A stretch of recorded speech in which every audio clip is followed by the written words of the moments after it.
We are live.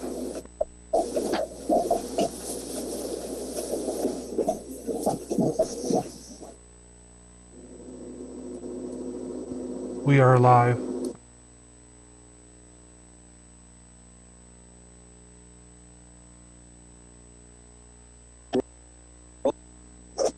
And it looks like there's a few missing, so I'll repeat each name twice if I don't hear anything.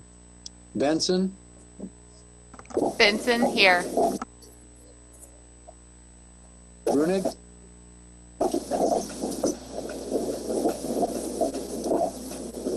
Brunig here. Sorry. Brunig is present. Sarda?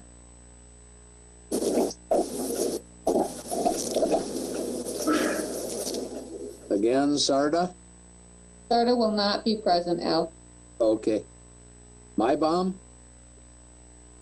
Commissioner Mybom is here. Mybom is present. Minor? Minor's present. Minor is present. Moser? Mosier here. Moser is present. Schramm? Schramm here. Schramm is present. Weber? Weber present. Weber is present. Mayor Johnson? Johnson is present. Mayor Johnson is present. City Manager Leon? Leon present. Leon is present. City Attorney Denherter? Denherter is here. The Attorney Denherter is present. All right, now's the time for public appearances. So if there's anyone who in the audience who has something they would like to bring to the commission's attention that is not on the agenda, this would be the time to do so. Dwayne, is there anyone in the commission chambers who wishes to address the commission? We have no one appearing at this time. And Dave, anyone on YouTube? No comments on YouTube at this time.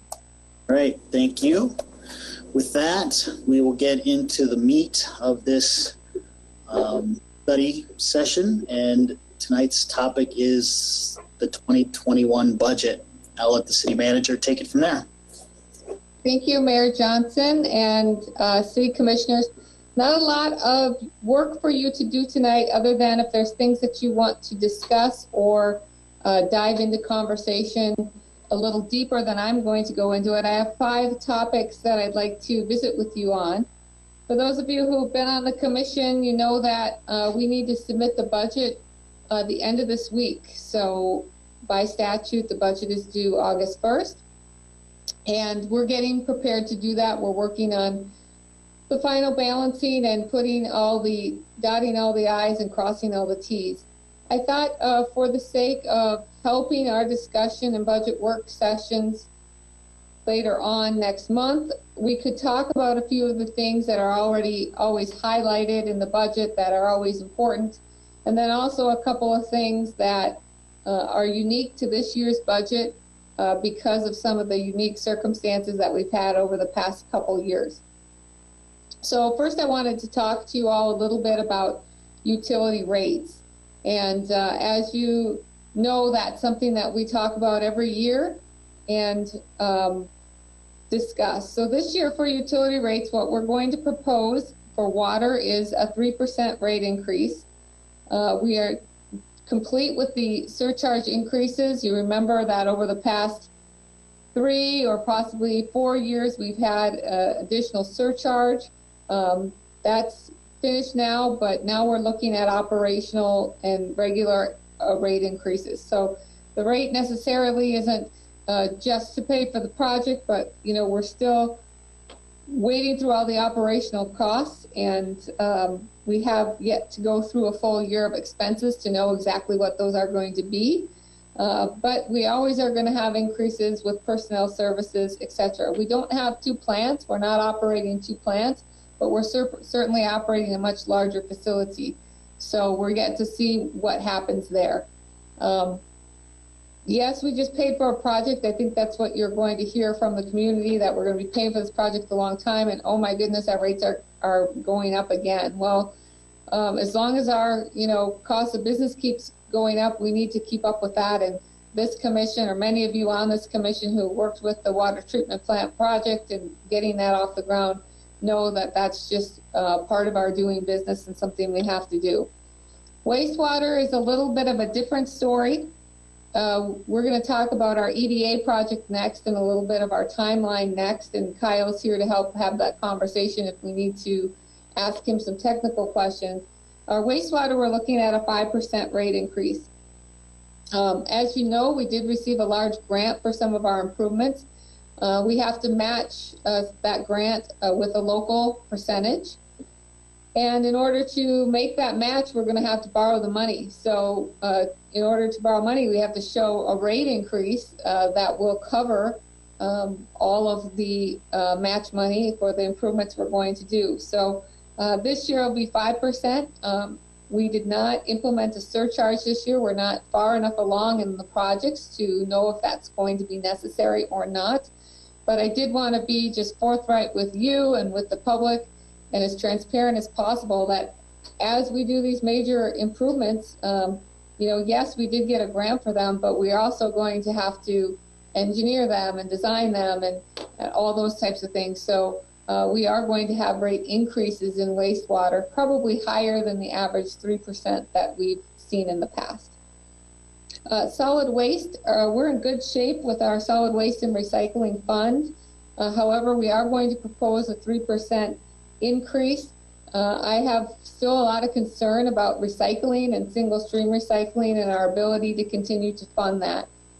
We have not gotten any indication that Millennium is going to change at all how they conduct their business or that they will change, what they take or anything of that nature. However, we want to be prepared for that if they do. And we did have a pretty substantial increase from Millennium. I think it was last year in 2019 where they increased the cost for allowing us to continue to include glass. So we do need to be cognizant of that. Also, as you know, we drive our recyclables to Millennium and back, and we have to be thinking about the cost of fuel and personnel services and all those types of things. So 353 is what's being proposed for 2021. And as we get into the budget more in depth, we can talk about those, and we can talk about those tonight as well. But we feel that will put us in the best position to continue to operate our utilities. Any questions on the actual rates themselves? EDA project, but so there would be a more understanding of that. But wanted to know if you had thoughts or comments on the actual rate increases. Last year, did we do 5% across the board? I pulled that out because I figured somebody would ask me that, and I memorized it before the meeting, and that's how long my memory is, Mayor. But let me just pull this up here. I have it right here. Last year, water was 5%, and we also had the surcharge, wastewater 5%, and solid waste was 5%. Yes, so there is a little break from last year. However, those are, compounded, so the folks will feel an increase. I do think it's nice that we're able to offer a little bit of relief in the rate of increase, so I'm glad we're in that position for now anyway. Well, it certainly isn't inexpensive, and we never, we don't pretend like it is. I actually gave Al a hard time because my utility bill was so high last month that he told me I must be watering my lawn too much. But it isn't, it isn't something that's not expensive, but it's certainly an investment, and to have the fresh water delivered to your home, have them take it away, and then have garbage come and pick up every week. We're still getting a really good deal for all those services. Commissioner Miner, did you have a question? I saw your mic come on. Yeah, I just was curious. Were we paying that surcharge? Was that for 4 years or 3 years? Or 5 years? I believe 4 years. Al, do you remember? Yes, we passed a rate increase that was a 4-step one. So it was the first year, the second year, third year, and fourth year. In total, I believe it was, golly, I can't remember the grand total, but like last year alone, the increase was a little over 7% just on the surcharge only.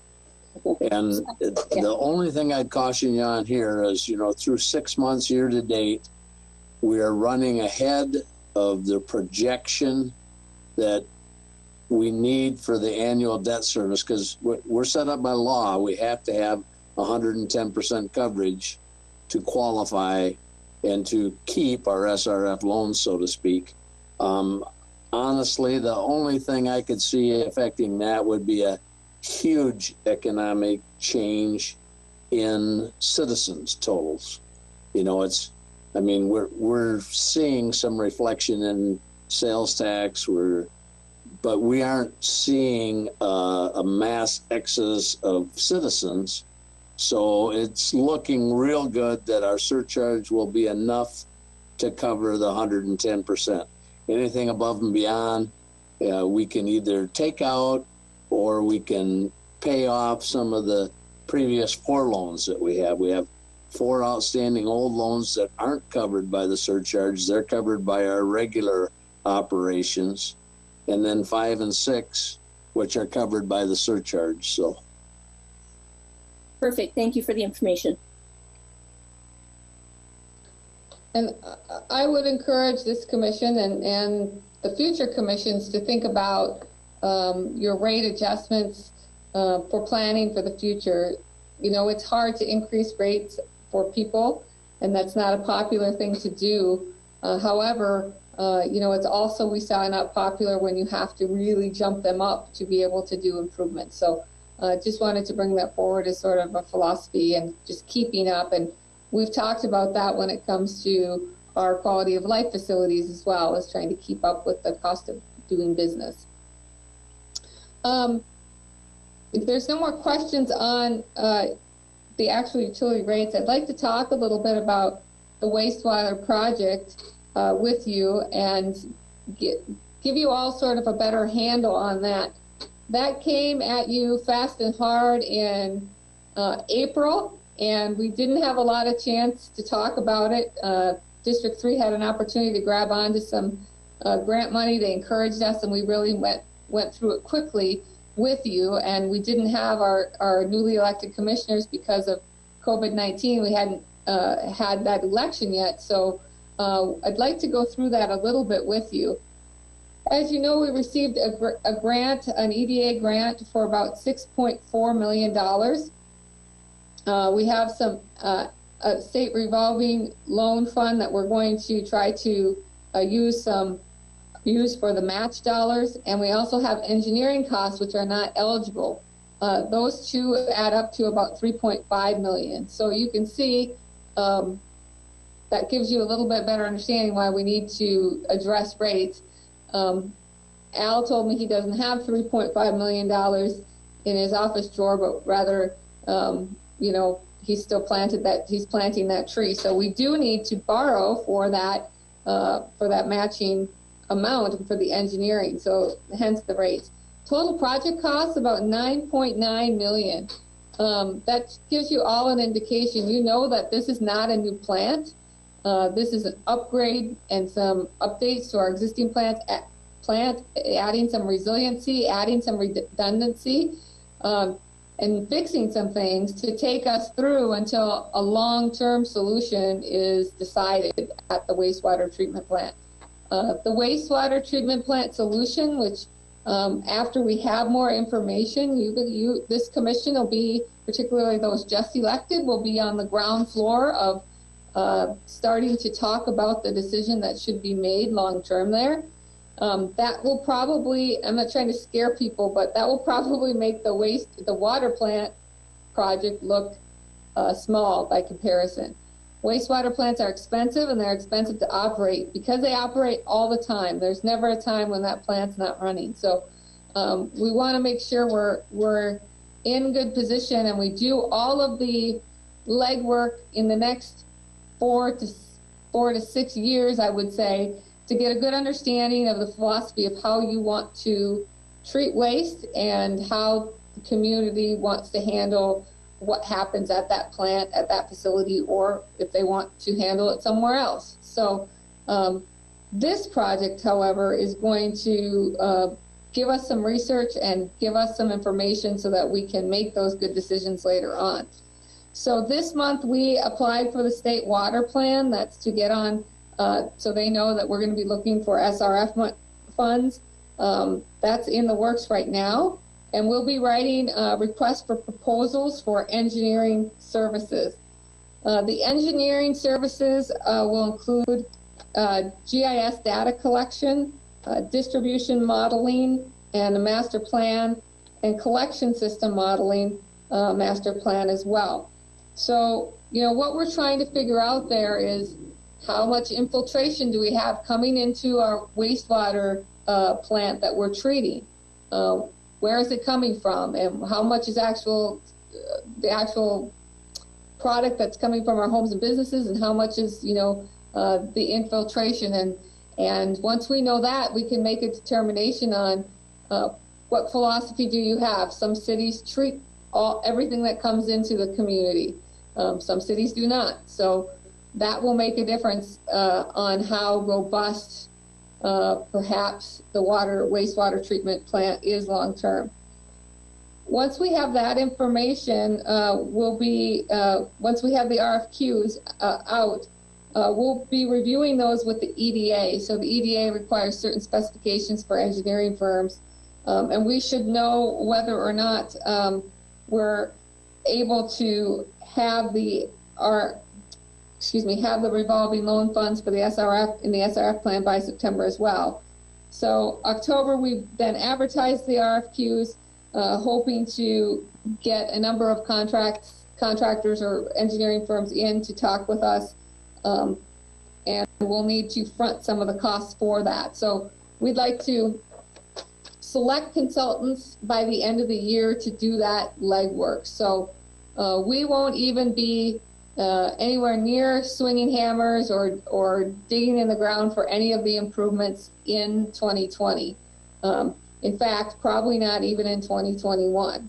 So once we select who the engineering firms will be for these projects, these research projects, and for the studies, then we have to negotiate fees with them. So we're using a percentage of the total project cost to estimate what that will be. However, you do negotiate those fees with the selected engineer. And we'll bring that to you with a recommendation as to who we think would be the best fit. It's whoever we choose, it's going to be a very long-term relationship. And this is a very, very detailed, very, we want to make sure we have someone who's very reputable and has a lot of experience with these kind of projects. Probably we'll find out about our funding award in January, and then we'll finalize the consulting contracts, which will include all the construction services for the various projects designed. So we'll be looking towards that towards the beginning of 2021, and then we'll start to advertise for bids for construction as well. So that's about what we're going to see in the first quarter. Maybe we'll get to awarding some bids in 2021, but we're dealing with a federal agency. So some of you were on the commission when we worked with the EDA grant that we received for the 2011 funding, and we just closed that out in 2019.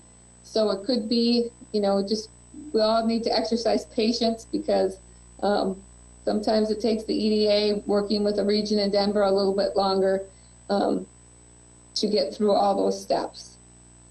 We'd like to have all our contracts finalized and awarded with timelines and milestones for construction services in May, June, I'm saying, of next year, and then starting construction either in summer or fall of next year. So I would guess that we're going to be working on construction for at least 2 to 3 years. I think that's fair. And all the projects that we talked about incorporating into the CIP plan that we went through, they'll all be separate projects. So I don't think we'll talk with our engineers, but I don't think we'll try to undertake everything all at once. It will probably come into phases, and we'll probably have different contractors on different individual projects associated with the wastewater treatment plant. So we're trying to do two things. We're trying to set up some redundancy and resiliency in our plant for current loads and to make some improvements and upgrades for things that are just worn out.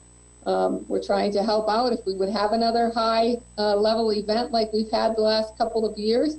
And we're also trying to get an understanding of what our whole community is working with in terms of our wastewater needs and capacity and the infiltration, so that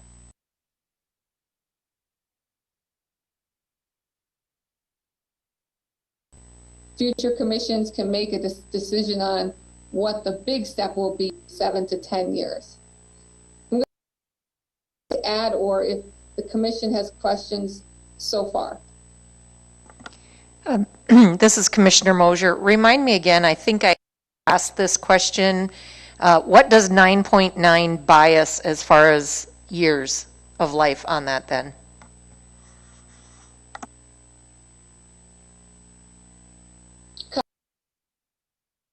Do you want to answer that? It was kind of broken up. I missed the question. Can you repeat the question? I heard the question. Okay. Commissioner Mosier was asking, what does $9.9 million buy us in terms of years of use at the wastewater treatment plant? What we're really looking at was the construction projects are probably 10-year projects. There are issues we have at the plant where it doesn't take an engineer to figure out. We've got some worn out equipment, worn out pumps, some worn out piping that needs to be replaced. So they're not huge long-term fix, but you're going to get at least 10 years out of these repairs, and they're repairs that we'd be making anywhere in the next 1 to 2 to 5 years, if that makes sense. I have to simplify things in my mind with analogies that make sense to me. So I look at this as a great football player who has a knee injury, still gets around, but needs a knee replacement.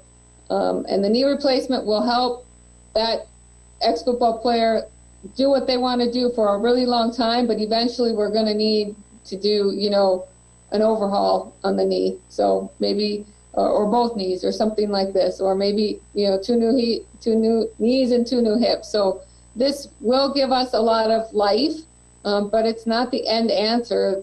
The plant is aging.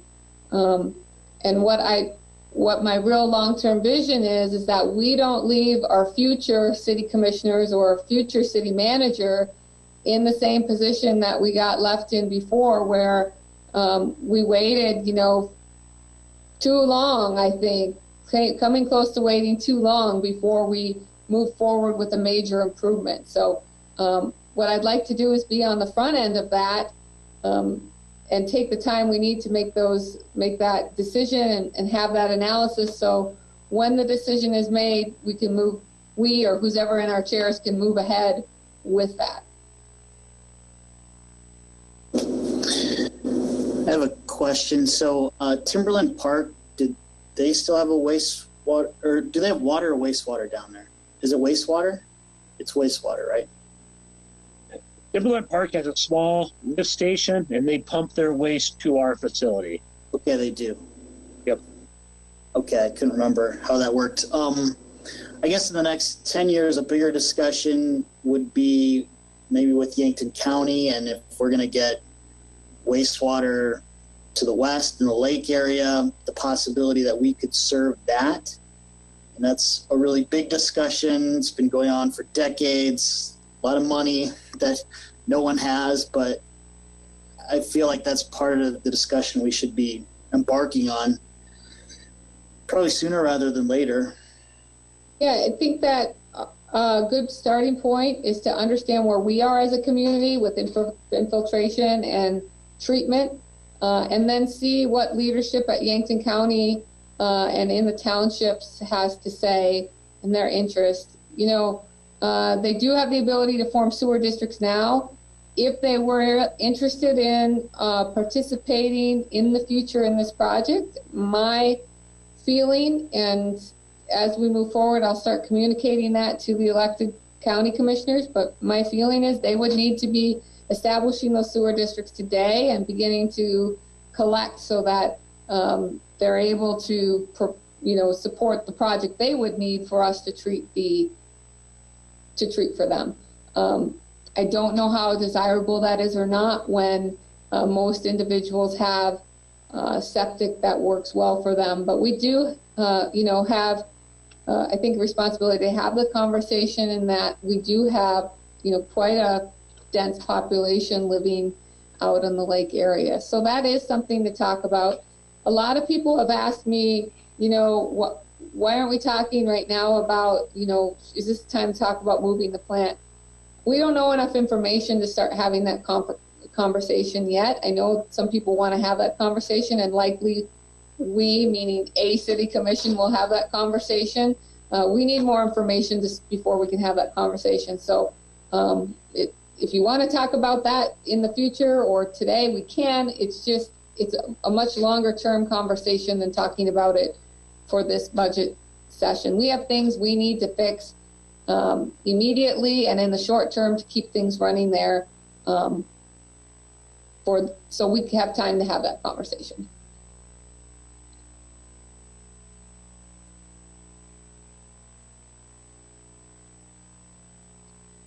Other questions or comments? You guys all thought I'd leave you alone after we got the water plant done, but you're wrong. I just keep, it's Kyle, really.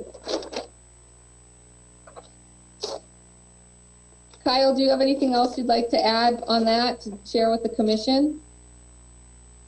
Just the one thing I would mention, it's a little bit different with the EDA funds, is that before we can get reimbursed for any of the projects, we have to have all the projects under contract. So that's why we're looking at next spring, getting all those projects under contract, but with long-term contracts with a lot of timelines and milestones within those contracts. So the projects will still be phased out over several years, but the contract itself will all be in place relatively quickly, that we can get reimbursed for those funds with those initial projects. And just to be clear, we anticipate that, like with the water treatment plant, we'll have one engineering firm for all of these projects and multiple contractors, or is there a possibility we'll have multiple engineering firms involved as well? With this, there are several projects. We'll probably have one engineering firm for all the construction projects, but we potentially could have different engineers for, say, the distribution modeling and master plan, or the collection system modeling master plan. And then the GIS data collection will probably be a whole different type of consultant, maybe not an engineering firm, but a firm that specializes in collecting that data. So yes, we'll have several engineering firms involved.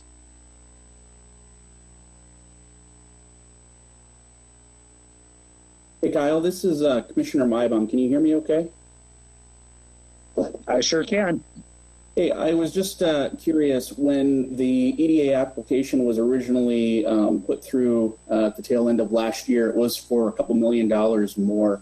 Can you talk about why the full amount of the applied for funding wasn't received by the city? Perhaps if there are any particular reasons or portions of the application that we didn't qualify for. But yeah, if you could talk a little bit about that if possible, I'd appreciate it. The main thing we ran into with some of the engineering that we originally hoped would be part of the grant were not eligible. So the main area we came out is that engineering for the construction projects. And some of that was because we had some of these projects somewhat worked on already by an engineering firm. So we wanted to be able to keep that engineering firm in place possibly. So some of the engineering did not qualify for the grant program. Gotcha. Thank you. Other questions on wastewater? Otherwise, I'm going to move on to CARES Act. I'm doing pretty good with my timing here. As the commission knows, we're eligible for about $3.3 million in reimbursement for CARES Act. Just today, Lisa Yardley told me that she has access now to start submitting reimbursements. So she will start doing that maybe as early as this week. There is something on your agenda tonight that will give us, establish a little bit more clarity for the state as to what we do and how what process we follow for procurement. However, we're ready to go, and our department heads are working hard on getting those eligible expenses going. You will not see that in your budget proposal. You will not see any money in or out in the budget that I propose to you next week. We don't know exactly where that's all going to be approved and what funds it's going into, so we will be doing it all. So I want to talk about some of the budgets in particular when we supplement them, when we ask you to supplement them. Police, dispatch, fire, for example, may look really robust, and they might look like we've had, our rich uncle visit us at Christmas or something, because we do have a lot of reimbursable expenditures in those departments. But I really want to be careful with that, because depending upon what happens in our national economy and then how that affects us in the state, that might be what we're leaning on to operate towards the end of the year or into the next year. So while there will be some things that we're going to perhaps expend from those funds, we want to be really careful.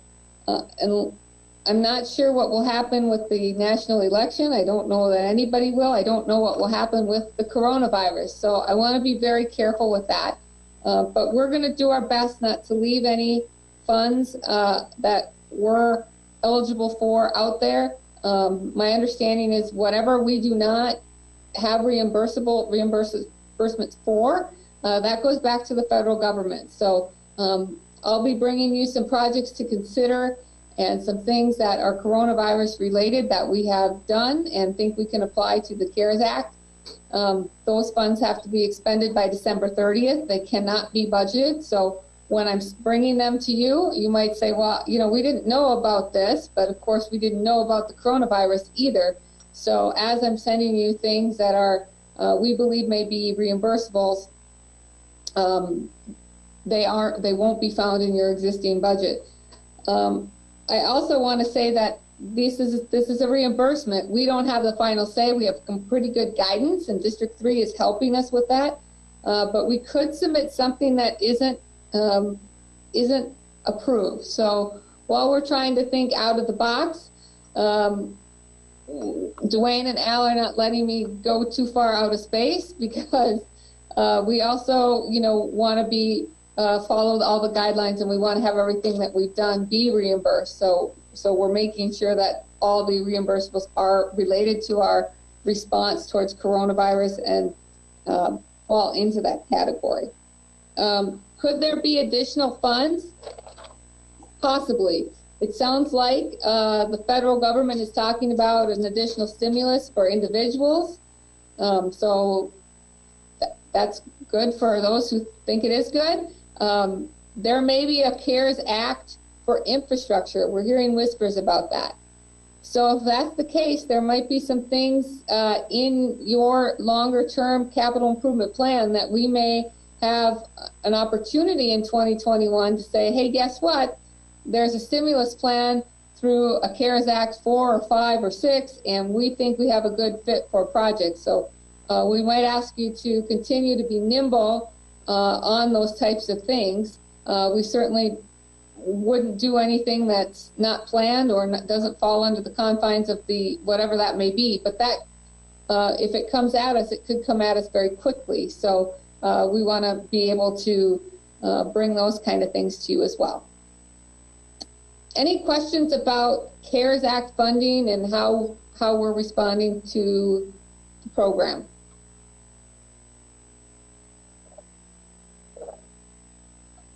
Okay. I'll keep going then. I'm going to go on to the Huefer Family Aquatic Center. I'm going to be really happy if I get through my whole list here with you.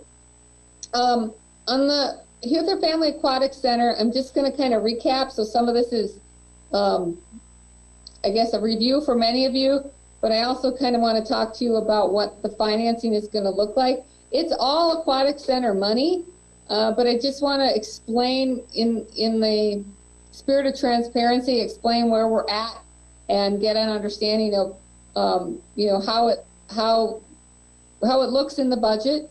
And we'll try to point those things out to you when we go through our budget meeting on August 10th, but we'll give you some things to look for when you're studying that budget between August 1st and August 10th, which I know you all will. So our budget estimate for the Aquatic Center was $15 million. So our engineering is 1.89. That's the estimate for the engineering. Our construction bid came in at 10.386 million, so 10,386,000. To date, we've had about $531,000 in change orders, and what I would say a little extra in what I call other, so advertising for things and making a sign that says coming soon, and some of all the other little project things we do on a typical construction project. So right now that puts us at 12.8 million, so $12,809,637, and our engineering firm even included the 23 cents when I asked them how much we spent. So that's where we're at as of last week. You know that we committed $2 million from our CIP to construction of the Aquatic Center. We also have roughly $2 million in money raised in the community. So why I say roughly is a lot of that money is pledged out for 5 years based on what I understand from other communities. Some of that money we will see.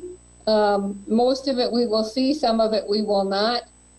Maybe somebody moves away, or somebody, doesn't keep their commitment, or what have you. But we will see most of that. So I'm using that sort of rounded number of $2 million. The opt-out was $884,043 for 20 years. So we do think we're going to have more than enough to construct the project, and there's a big but there. I hesitate to change anything at this time in our plan. Next spring, summer, next year, this time, we're going to have a much better idea where we sit financially.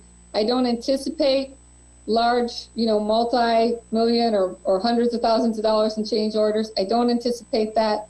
We just never know. So that could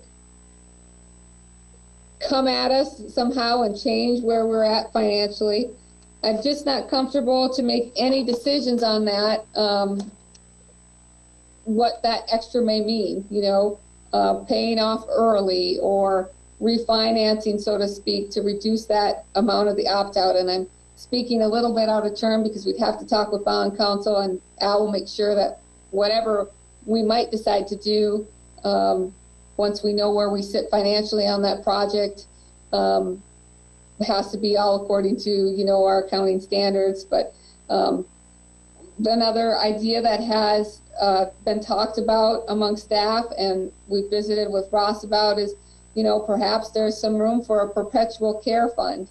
Those of you who've been involved in the city projects, that even with our best estimates and our best intentions, over time, facilities are expensive to maintain and keep up. So wouldn't it be nice right now if we had a perpetual care fund for the Summit Activity Center, or for the library, if we had, we're able to utilize that to help take care of building improvements and things like that. So all of these are community conversations as well. So while we'd make a recommendation to the commission, and the commission would determine what route or avenue you all think is best, we want to have a conversation with the community. But yes, we realize we have more funds right now than we think we're going to need. I just don't want to make any recommendations to you now because I just feel like it's too early. So a few other things that I just want to talk about.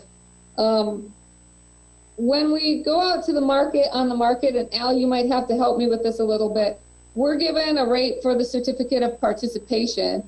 And when we say, okay, it's a go, when the commission says pull the trigger, Al calls up and says, to bond council, go ahead and pull the trigger.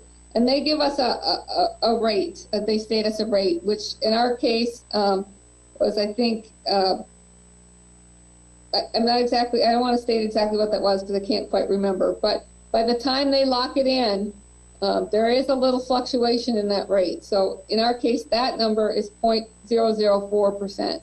Doesn't sound like a lot of difference, and it's not if we were looking at a $50,000 project or a $100,000 project. But in our case, it's going to show up as a $50,000 difference. So no one would probably find that in the budget or see that in the budget. Wait a minute. Charlie would be the only one that would see that in the budget ever, and I wonder what that is. But I just want to be transparent with people about that number when they see that in the Aquatic Center budget. It's the difference in that interest from when Al says go and the bond council locks that in. So, we do also have interest on what we, on the funds that the community's committed. So while all the money is in the same, it's all going to the Aquatic Center, how I've asked Al and Dwayne to show it in the budget is so that anything that people donated and what our money we allocated from our CIP is going to go towards brick and mortar, hammer, nails construction. I don't want people to feel like they're financing the project or the interest with their dollars that they donated. I want that money to go into the column that's going to pay the contractor for building the Aquatic Center, because I think that's what people intended.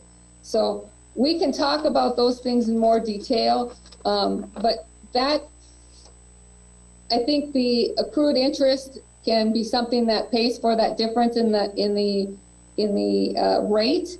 But it's just important to me that the community is paying for the actual construction. So if you agree with that philosophy, great. If not, we can talk about that a little bit more in depth.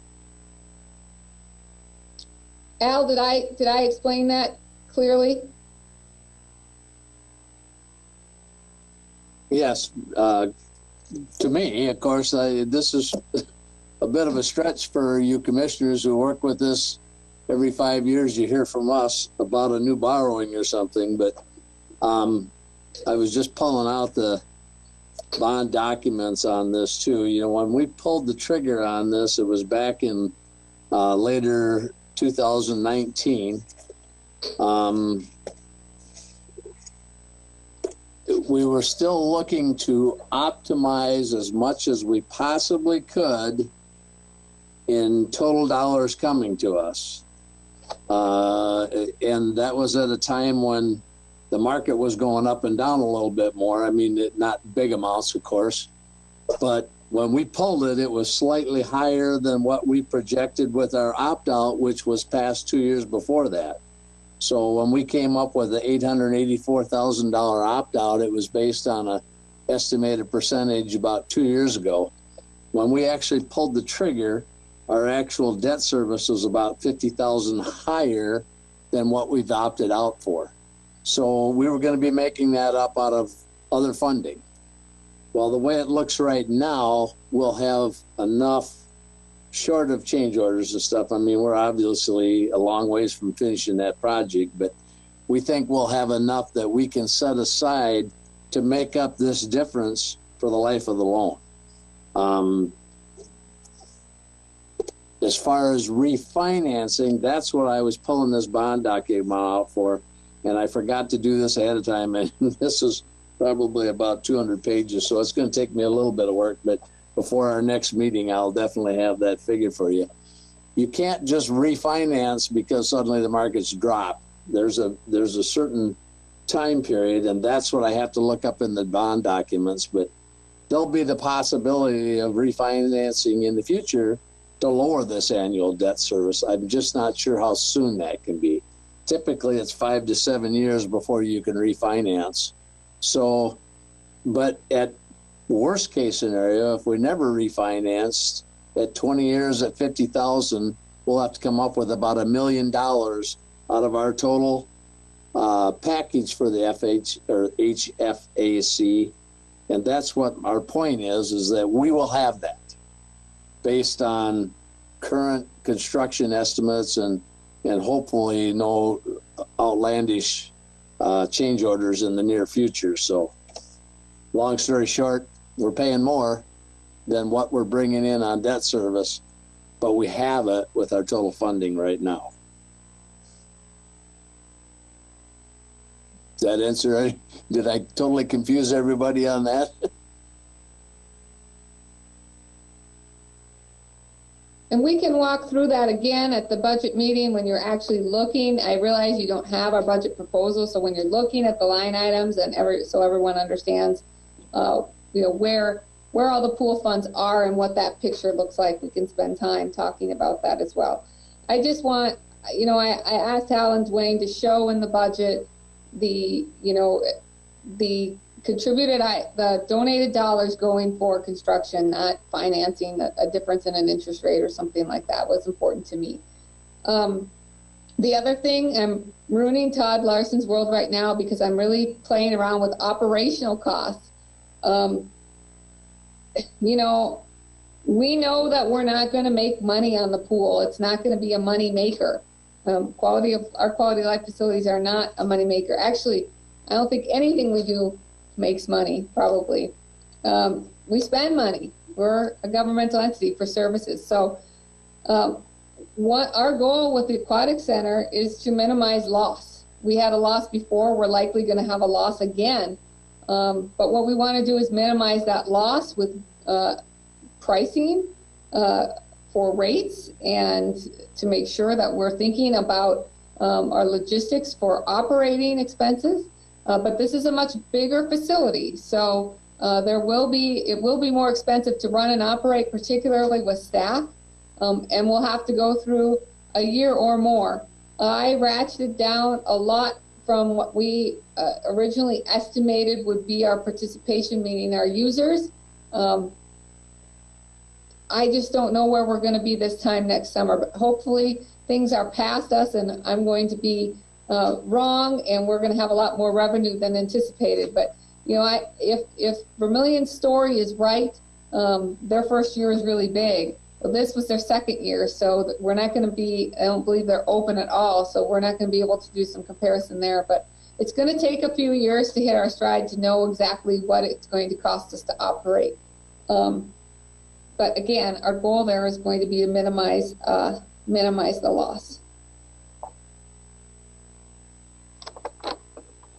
If I could, one other thing I'd add real quick is Amy had mentioned she wasn't positive of the rate, and I do have the bond document in front of me right now. When we actually pulled the trigger on this, we came in at a 2.91% rate, and that's fixed for the 20 years. So it still ended up being a very good rate too. So, but again, there is an opportunity in the future. It's going to take me a little bit of time to go through that bond document to tell you how soon we could possibly be looking at refinancing if we would wish to pursue that.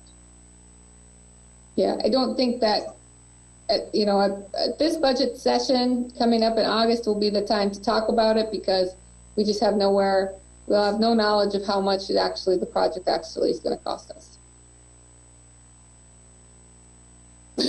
Amy, did you say we still have $2 million in capital improvement funds attributed to this project?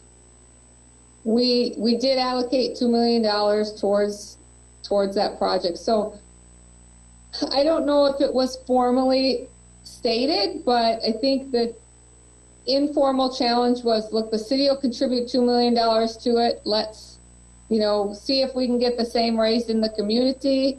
And then we opt out for the rest was sort of the initial, I guess, rough funding package that DIY was looking at.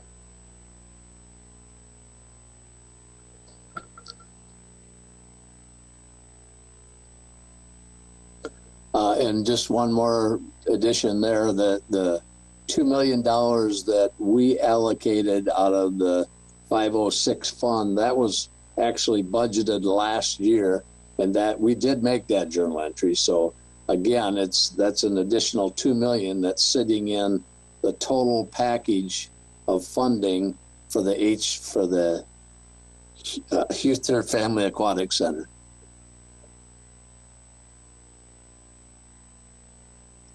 I've got 10 minutes and I can go through FEMA in 5, Mayor, if you're okay with that. Okay, FEMA. I haven't given you all an update in a long time, but we've made some progress. We still have a long ways to go. It's FEMA is a game of inches, and we've experienced that all through this situation with our flood in 2019. We actually are now on our 4th project manager, local project manager, so we've had to restart a little bit again, but we're getting closer. We have received some funds already. We received $25,000 for the category which is called debris removal, and that work has been complete. Emergency protective measures we are still working on. That's things like our lift stations, our manholes, the docks. We could receive up to $50,000 to $60,000 in that. The work is not complete yet there. We're still working on having those funds obligated to us. Roads and bridges, we have received roughly $8,500. Those are for some outfalls and a storm pipe inlet. The work is not complete there yet, but that's what that category is for. We will receive about $32,000 for the firing range, training structure, and the damage to the equipment that was in that. So that's on its way.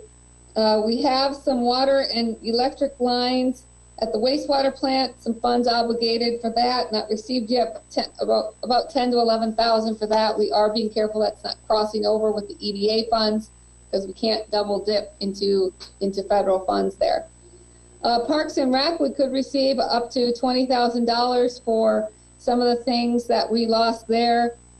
Field markers, the Trip Park storm shelter, the storm pipe at Fox Run Golf Course. So we're still working through that.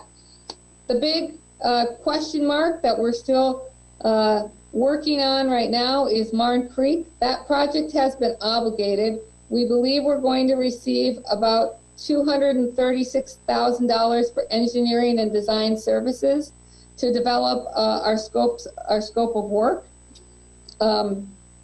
The city, state, and FEMA will have to evaluate that scope of work to determine future award amounts to repair damages. So that scope of work will be all the engineering and construction plans.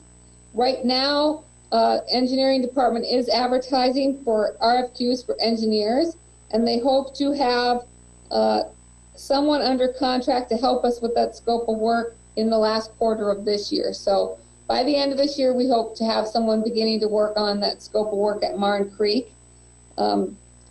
Construction will likely be summer or fall of 2022. Once we have that firm established, there'll be a year's work of just establishing what projects those are going to, that fund is, excuse me, not that fund, that program is going to include and what can get approved. Focus is going to be in the southern end of the southern stretch of the creek, working further north where we had the most damage done. In the future, if there's more hazard mitigation projects available, funds available, we might look at something more broad-based in the community, but we made the decision after talking with staff at all of the immediate needs we have with infrastructure. We also can't get too involved in too big of projects, too many at a time, because we just can't manage them, and this will be big enough. This is going to be an additional full-time, scope of work for our city engineers as well as the firm that we hire. So that's the plan there. We did estimate we had, I think as we said, $15 to $18 million in damage. I don't anticipate we'll be able to access that kind of money, but I do think it'll be a multi-million-dollar award. But first we have to have the engineers design projects, and then we'll have to, have those approved by FEMA. And once that happens, same process with EDA, then we'll have to bid them out and see where we're at. So that's valuable for everyone, for you all to know for a couple reasons. One, yes, our trail is damaged and it makes it very difficult to maintain the floodway. But the floodway is still there, that hole is still there, that Martin Creek is still there, so it will still operate in some sense. Not probably function as well as we'd like to, but it'll still operate.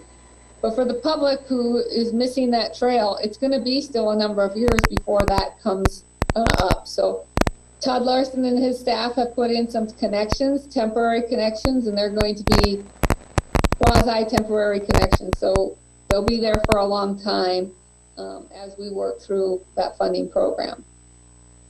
I can probably answer one or two quick questions, and then I'll need to be quiet so we can get on to the regular meeting.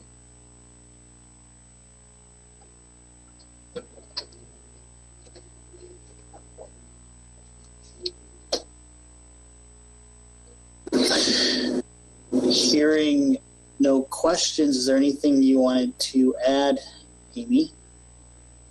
No, other than by Wednesday, Thursday, or Friday, depending upon how well Al and Dwayne and I can get things wrapped up, you will have, and the public will have, the draft of the budget.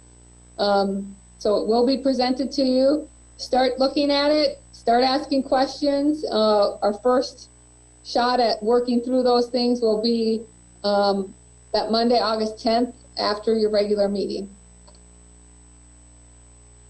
Okay. Any more commission discussion? If not, can I get a motion to adjourn? This is Commissioner Schramm, so moved. Commissioner Minor, second. We have a motion and a second. Al, can you do roll call, please? This is roll call to adjourn the work session. Mosier. Mosier, aye. Mosier votes aye. Schramm. Schramm, aye.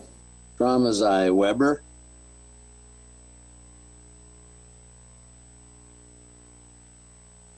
Did we lose I think Ms. Weber? I think she had to step out, Al. Okay, we'll go back to Benson. Benson, aye. Benson is aye. Brunig. Brunick, aye. Brunig is aye. Mybom. Mybaum's aye. Mybom is aye. Minor. Minor, aye. Minor is aye. Before we get to the mayor, I'll double check. Is Sarda still absent? Is he absent for the night, Amy? Correct. Okay, and Weber. I don't think she's back yet. Okay, Mayor Johnson. Johnson, aye. Johnson is aye. Motion to adjourn passes 7-0. All right, with that, we will adjourn and we'll see you in a couple minutes for our regular meeting. Thank you.